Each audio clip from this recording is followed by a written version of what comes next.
That must be Joe Bendick. I asked him to give me a call regarding Douglas's considerable estate. I take a little bit of pleasure in the fact that Joe never liked me, and now I own Douglas's entire estate as well as his company. So I'm essentially Joe's boss. He has no choice but to suck up to me. I'm going to enjoy being a rich bitch. This time, I reach for a bathrobe, which I wrap around my naked body, before dashing out into the living room, where I left my phone on the coffee table. Sure enough, the name Joseph Bendick is on the screen. I catch it just before the call goes to voicemail. "Hello, Joe," I say. "Hey, Wendy." I take pleasure in how utterly miserable he sounds. It feels good to win. "You were supposed to call me this afternoon," I remind him. "It's nearly 10 o'clock. "Sorry." There's a bitter edge to his voice.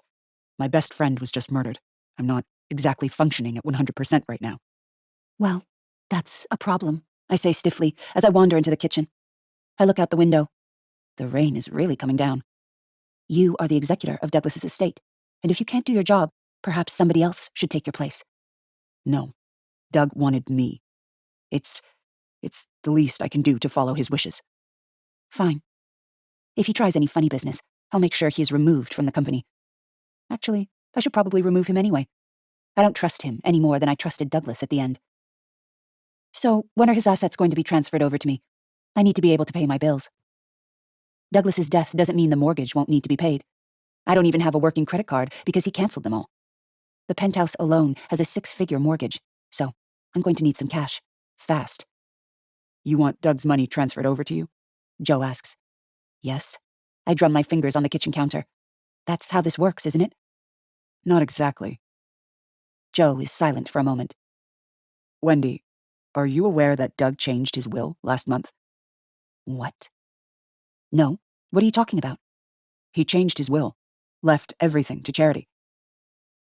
A wave of dizziness washes over me. A few months after we got married, Douglas had a will drawn up that left everything to me. I went with him to the attorney to make sure he did it, especially since Douglas was a master procrastinator. It hadn't even occurred to me that he might have changed his will in the short time since we separated. He wouldn't have done that. Unless... "You're lying." I spit into the phone. "You're making this up just to keep me from getting any of his money." "That would be tempting.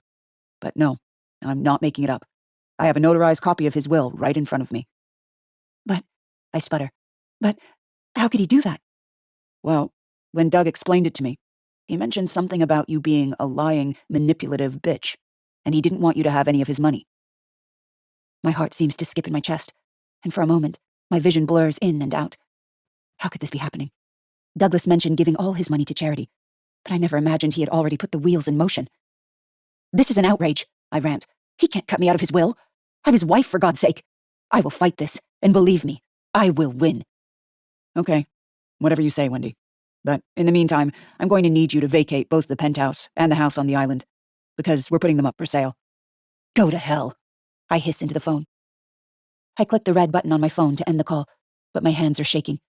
I have to believe that Douglas couldn't just sign a paper saying he's leaving me with nothing, and that's it. I can fight this. And with Douglas gone, he can't fight back. One way or another, I'm going to get my fair share. Although, I won't have quite the estate that I had imagined, but that's okay. While I'm staring at my phone, trying to figure out my next move, it starts to ring again in my hand. I suck in a breath at the identity of the caller. The New York Police Department. 69. It must be Detective Ramirez. He called me hours ago, back when I was in the city, to let me know they were going to arrest Millie. I'm hoping this is a follow-up call to let me know that she is safely behind bars. Hopefully, this will not be as upsetting as the last call.